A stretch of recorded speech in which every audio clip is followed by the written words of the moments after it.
Hello everyone, welcome to Study चक्र।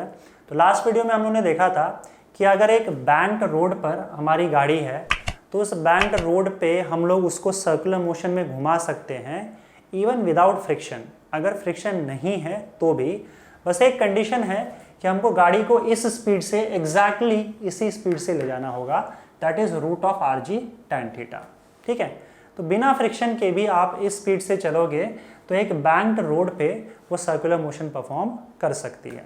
ठीक है, अच्छा अब मैं ये बोल रहा हूँ कि मान लो आपने बैंकिंग भी कर रखा है और साथ में टायर्स और रोड के बीच में फ्रिक्शन भी है, तब अगर आपको इस गाड़ी को सर्कुलर मोशन में घुमाना है या फिर टर्न लेना है तो एग्जैक्टली इसी स्पीड से जाने की ज़रूरत नहीं है।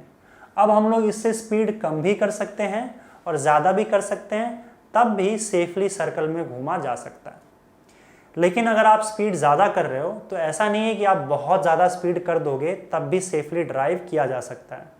उस स्पीड का भी अपना एक लिमिट होगा कि हाँ, इससे ज़्यादा स्पीड आप नहीं कर पाओगे।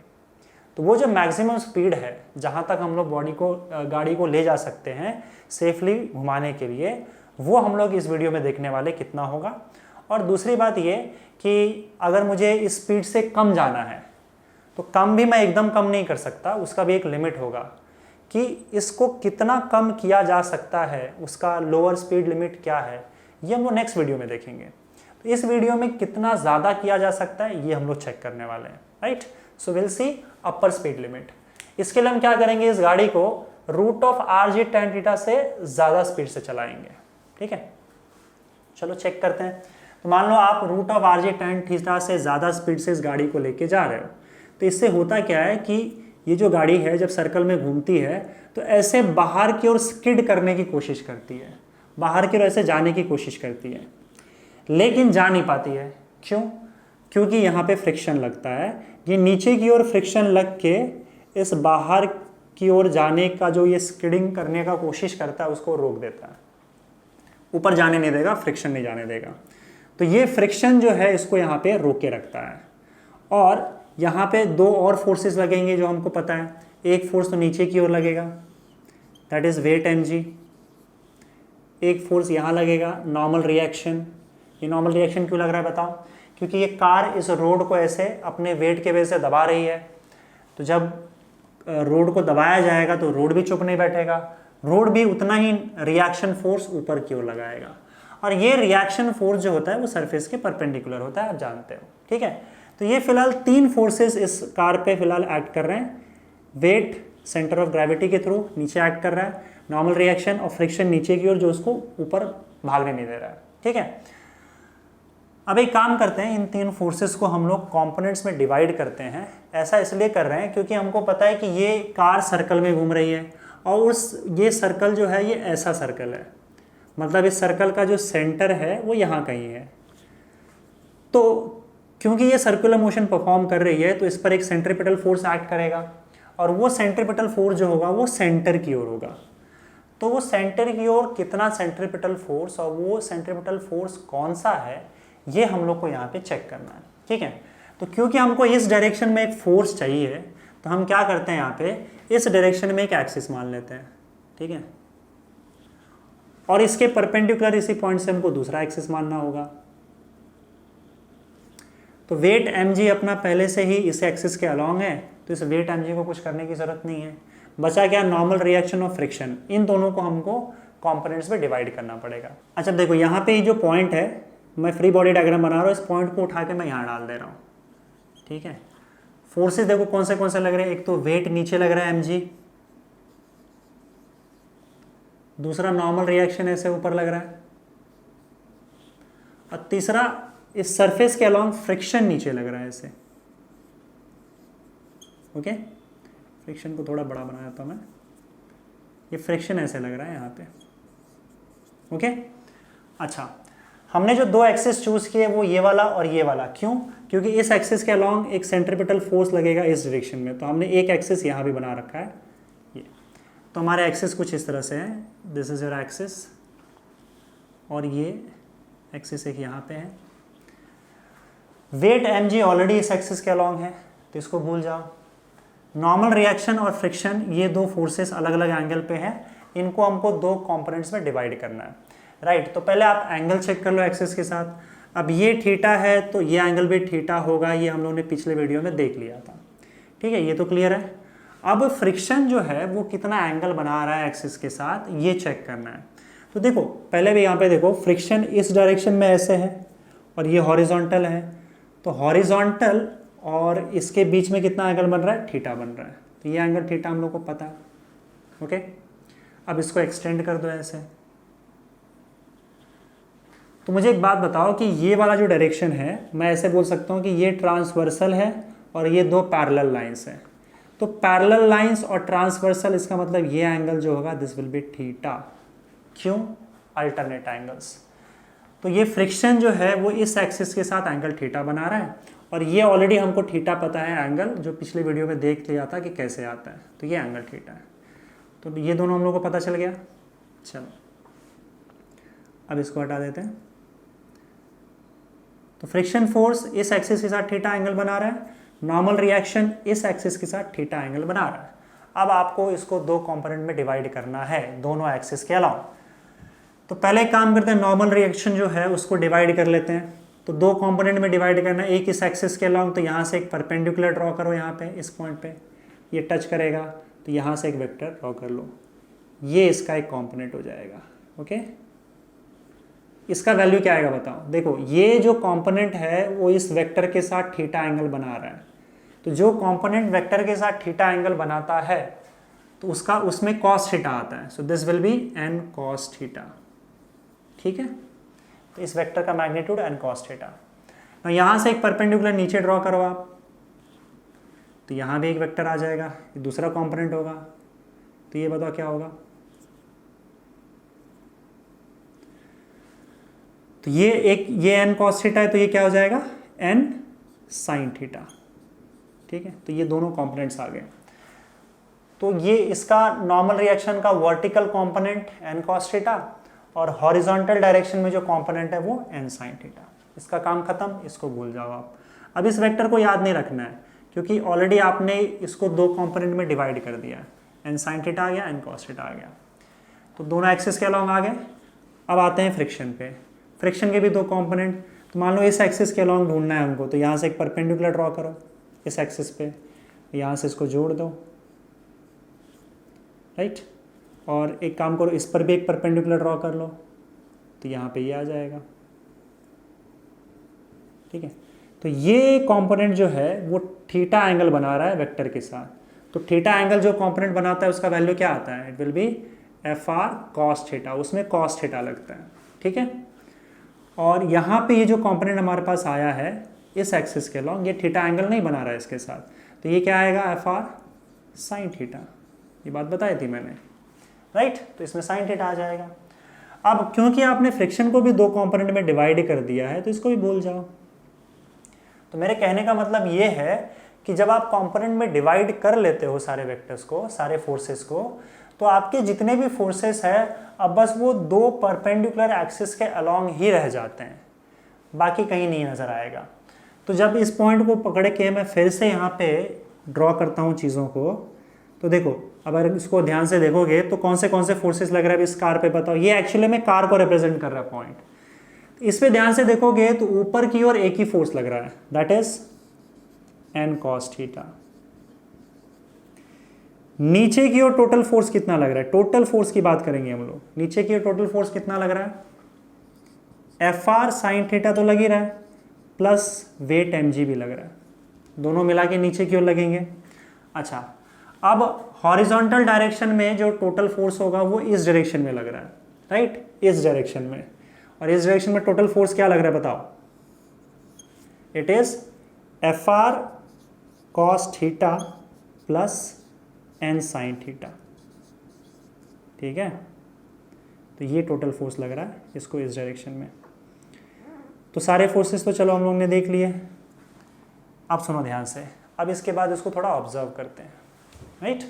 नाउ सी, ये जो एन कॉस थीटा है और ये F R sine theta plus M G, जो ऊपर नीचे के फोर्सेस हैं, ये एक दूसरे को बैलेंस कर देंगे। क्यों? क्योंकि हमारी गाड़ी ऊपर नीचे तो जा नहीं रही है, तो उसका एक्सेलरेशन वर्टिकल डायरेक्शन में कहीं नहीं है। तो वर्टिकल डायरेक्शन में जब गाड़ी नहीं जा रही है तो इसका मतलब वर्टिकल डायरेक्शन के फोर्सेस एक दूसरे को कैंसल आउट कर देंगे, टोटल फोर्स विल बी 0। तो इसका मतलब ऊपर का टोटल फोर्स और नीचे का टोटल फोर्स का वैल्यू सेम है, they are equal in magnitude and opposite in direction.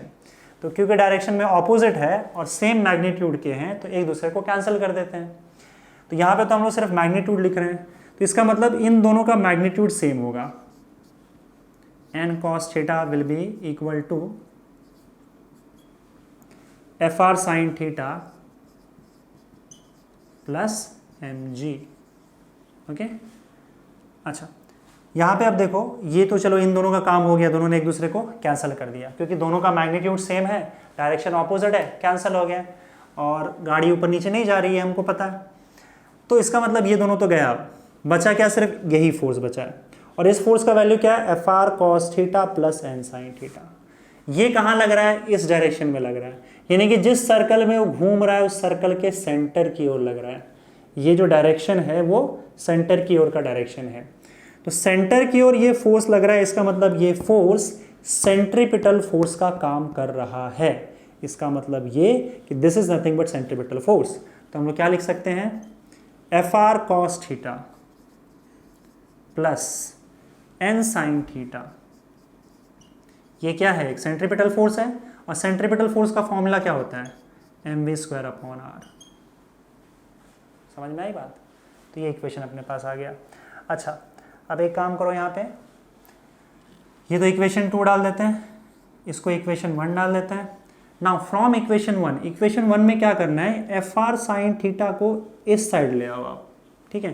तो इक्वेशन क्या बनेगा बताओ, from 1 we can write n cos theta minus fr sin theta, fr sin theta को इस साइड ले आया, is equal to mg। so this is your equation 3। अब एक काम करो, इक्वेशन 2 को इक्वेशन 3 से डिवाइड कर दो, 2 डिवाइडेड बाय 3। तो इक्वेशन 2 को अगर हम इक्वेशन 3 से डिवाइड कर देंगे तो क्या आएगा बताओ, यहाँ लिख रहा हूँ मैं, 2 किधर गया, ये रहा। So fr cos theta plus n sin theta divided by equation 2 को 3 से डिवाइड करना है, n cos theta minus fr sin theta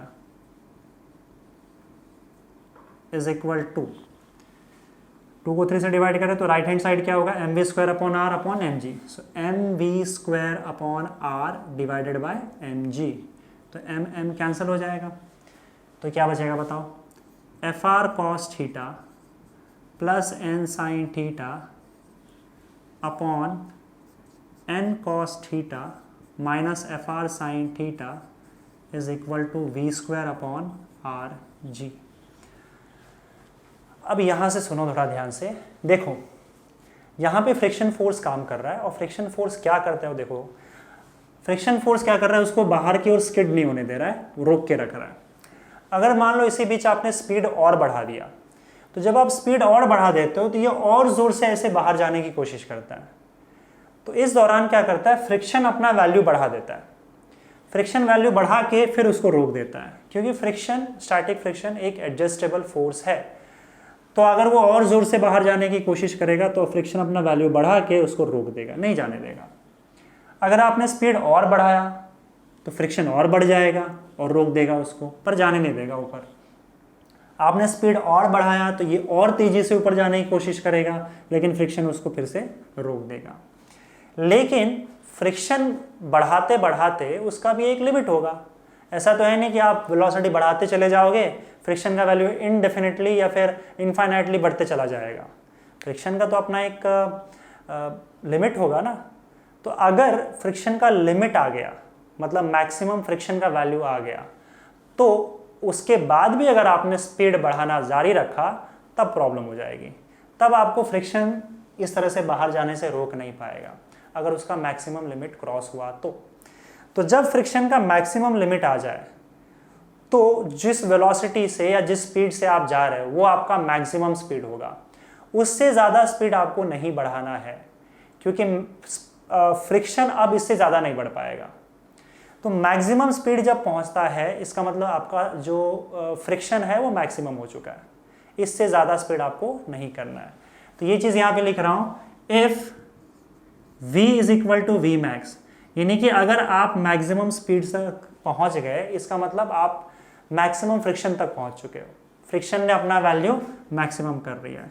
तो जब एफ आर मैक्स बन जाता है, एफ आर मैक्स मतलब मैक्सिमम वैल्यू ऑफ फ्रिक्शन, जब फ्रिक्शन का वैल्यू मैक्सिमम हो जाए तो जिस स्पीड से आप जा रहे हो आपका मैक्सिमम स्पीड है, उससे ज़्यादा स्पीड बढ़ाना नहीं है, क्योंकि फिर फ्रिक्शन नहीं बढ़ पाएगा, वो ऑलरेडी मैक्सिमम वैल्यू पे पहुंच चुका है। समझ में आ रहा है? इसलिए जब फ्रिक्शन का value F R max maximum, तो आपका वेलोसिटी भी मैक्सिमम हो जाएगा ना। ये सारे वैल्यूज आप इसमें सब्सटीट्यूट कर दो, लेट दिस बी 4, ठीक है। तो इक्वेशन 4 आपका क्या हो जाएगा? सो देयरफॉर इक्वेशन 4 बिकम्स, तो इक्वेशन 4 क्या होगा बताओ आपका? इसको हटा देता हूँ, देखो इसको सब्स्टिट्यूट कर दो यहाँ पे, एफ आर की जगह पे एफ आर मैक्स और वी की जगह पे वी मैक्स। तो ये क्या होगा? F R max cos theta plus N sine theta upon N cos theta minus F R max sine theta is equal to V max का square divided by R G. So this is your values, right. अब question ये है कि मुझे एक बात बताओ, F R max का वैल्यू मैं आपको बार बार बता चुका हूँ क्या होता है। What is the value of F R max? Maximum value of static friction क्या होता है? It is nothing but mu S into N. Mu S क्या है? कोएफिशिएंट ऑफ स्टैटिक फ्रिक्शन, और एन क्या है? N is normal reaction. तो F R max की जगह पे अगर आप ये वैल्यू डालोगे, लेट दिस बी इक्वेशन 5, तो बताओ इक्वेशन 5 क्या होगा? अब ये चीज़ मैं एक काम कर रहा हूँ, यहाँ पे कंटिन्यू कर रहा हूँ, तो बताओ क्या होगा? ये आपने इसको वैल्यू उसमें डाल दिया, राइट, एफ आर मैक्स उसमें डाल दिया। सो इक्वेशन 5 बिकम्स, इक्वेशन 5 क्या होगा? एफ आर मैक्स की जगह पे अब क्या आएगा? Mu S into N. So it will be mu S into N cos theta plus N sine theta divided by N cos theta minus mu S into N sine theta is equal to V max का square divided by R G. ना से यहाँ से आप अगर n common ले लोगे तो ये n पूरा कैंसिल आउट हो जाएगा, राइट। n यहाँ से ऊपर कॉमन ले लो, नीचे कॉमन ले लो, दोनों कैंसिल कर दो तो n हट जाएगा इक्वेशन। तो अब बताओ क्या होगा? Mu S cos theta plus sine theta upon cos theta minus mu S sine theta is equal to V max square upon R G, है ना। अब देखो इसमें क्या करना है आपको, जो लेफ्ट हैंड साइड दिख रहा है, लेफ्ट हैंड साइड में न्यूमरेटर और डिनोमिनेटर दोनों को आप कॉस थीटा से डिवाइड कर दो। ये जो इक्वेशन है इसमें न्यूमरेटर और डिनोमिनेटर को लेफ्ट हैंड साइड में कॉस थीटा से डिवाइड कर दो। तो जब आप कॉस थीटा से डिवाइड कर दोगे तो क्या आएगा बताओ? म्यू एस कॉस थीटा, देखो राइट हैंड साइड क्या है, left hand side, plus sine theta. किससे डिवाइड करना है आपको? कॉस थीटा से। न्यूमरेटर को डिवाइड कर दिया, इसी तरह से आपको डिनोमिनेटर को भी कॉस थीटा से डिवाइड करना है। So cos theta minus mu S sine theta divided by cos theta. तो अब बताओ क्या आएगा? That is equal to, this is equal to V max square upon R G. Okay, तो कॉस थीटा से डिवाइड करने पर क्या आंसर आ रहा है? See mu S cos theta, दोनों को सेपरेट कर देते हैं, कॉस थीटा को इन दोनों टर्म्स में सेपरेट कर दोगे तो mu S cos theta upon cos theta, तो कॉस थीटा कैंसल, तो बचेगा क्या? Mu S. Sine theta upon cos theta क्या हो जाएगा? Tan theta. Mu S plus tan theta upon cos theta upon cos theta will be 1 minus mu S sine theta upon cos theta is tan theta is equal to V max square upon R G. V max square का value क्या होगा? So V max square is equal to R G mu S plus tan theta divided by 1 minus mu S tan theta. Okay, तो V max square का value क्या होगा? Sorry, V max का value क्या होगा? Under root R G mu S plus tan theta divided by 1 minus mu S tan theta. ठीक है, तो ये आपका मैक्सिमम स्पीड है, आप इसी स्पीड से जा सकते हो, ये आप इतने स्पीड तक जा सकते हो, पर इस स्पीड को क्रॉस नहीं करना है। अगर आप इस स्पीड को क्रॉस कर जाओगे तो फ्रिक्शन फिर अपना वैल्यू इससे ज़्यादा नहीं बढ़ा पाएगा, तब आपको दिक्कत हो सकती है। So this is the maximum speed with which you can safely turn on a banked road और perform circular motion on a banked road. Okay, this is your maximum speed. Now अब देखो, यहाँ पे मैक्सिमम स्पीड किन चीज़ों पे depend कर रहे हो आपको क्लियरली दिख रहा है। कोएफिशिएंट ऑफ स्टैटिक फ्रिक्शन पे डिपेंड करता है, आपका आप जिस सर्कल में घूम रहे हो उसका क्या रेडियस है, और एंगल ऑफ बैंकिंग पे डिपेंड करता है। ना सी, यहाँ पे हम लोग को ये पता है कि अगर हम फ्रिक्शन हटा दें तो हमको किस स्पीड से जाना है। जब हम फ्रिक्शन हटा देंगे तो बैंक्ड रोड पे आपको इसी स्पीड से जाना होगा अगर आपको सेफली सर्कुलर मोशन परफॉर्म करना है तो एक काम कर लेते हैं, एक चेक करते हैं कि अगर मैं इसमें स्पीड 0 अज्यूम कर लूँ तो ये इक्वेशन क्या बनता है। ठीक है, तो ये जो भी इक्वेशन है, नंबर आप देख लेना 6, 7 जो भी है, मैं इसको 7 डाल देता हूँ, इक्वेशन नंबर 7। अच्छा, इक्वेशन 7 में आपको क्या देखना है कि अगर मैं स्पीड फ्रिक्शन 0 कर दूं तब मेरा ये स्पीड क्या आता है वो देखते हैं। सो इफ वो केस ऑलरेडी हम लोग देख चुके हैं, फ्रिक्शन ना हो, रोड बैंक्ड हो, तो फिर उस पर सर्कुलर मोशन परफॉर्म करना पॉसिबल है, लेकिन आपको इसी स्पीड से जाना होगा। तो ये इससे आ रहा है क्या, वो चेक करते हैं। So if mu S is equal to 0, coefficient of static friction 0 है, इसका मतलब फ्रिक्शन नहीं है। तो फ्रिक्शन नहीं है तो फिर क्या होगा बताओ। देयरफॉर इक्वेशन 7 बिकम्स क्या आएगा बताओ। V max is equal to root of R G, mu S तो 0 हो गया, so 0 plus tan theta divided by 1 minus 0 हो जाएगा। ठीक है, तो ये क्या होगा बताओ। V max is equal to root of R G tan theta. ठीक है, अब यहाँ पे इसका मतलब ये नहीं कि वी मैक्स का मतलब ये है तो इससे कम स्पीड से जा सकते हैं। देखो ऐसा नहीं है, अगर फ्रिक्शन नहीं है तो आपको इसी स्पीड से जाना होगा, root of R G tan theta. समझ में आ रहा है? तो फ्रिक्शन ना हो तो ये एग्जैक्टली स्पीड से हमको जाना है ताकि हम सर्कुलर मोशन परफॉर्म कर सकें। ये लास्ट वीडियो में हम लोगों ने देखा था। और एक और चीज़, अगर आपका फ्रिक्शन है भी तब भी अगर आप इस स्पीड से जाते हो, स्पीड नहीं बढ़ाते हो, तो आपका जो आपको फ्रिक्शन की वैसे भी ज़रूरत नहीं पड़ेगी। तो ऐसे केस में क्या होता है ना कि जो तुम्हारा टायर होता है उसका वेयर एंड टियर नहीं होता है, मतलब वो टायर जल्दी ख़राब नहीं होगा, क्योंकि आपको फ्रिक्शन की ज़रूरत नहीं पड़ रही है अगर आप इस स्पीड से जा रहे हो। तो कोशिश ये करनी चाहिए कि इवन अगर बैंक्ड रोड है, फ्रिक्शन है, तो हम इस स्पीड पे रखें अपने गाड़ी को, ताकि फ्रिक्शन जो हो वो मिनिमम लगे और हमारा जो टायर्स है वो ख़राब ना हो। So this is the speed with which we can go on a banked road even without friction, right.